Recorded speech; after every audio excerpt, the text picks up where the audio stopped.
Hindi madaling maging nanay, nakakapagod physically at emotionally. Nakakalula sa dami ng gawain, kaya madalas pagod na pagod tayo. Pagising sa umaga, simula na ng unending task. Pero kahit nakakapagod, hindi pa rin natin ito pagpapaget. Thankful tayo sa gift ng motherhood.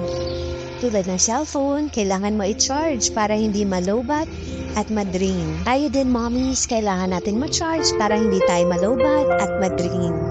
We need to connect to the power source. Talk to God, spend time with Him. Kailan ka huling nag-devotion? Kailan tayo huling nakipagkwentuhan sa Kanya?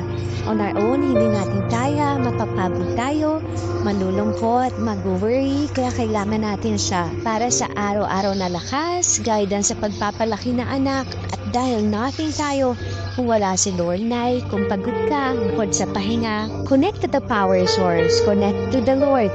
We don't have to do this motherhood alone.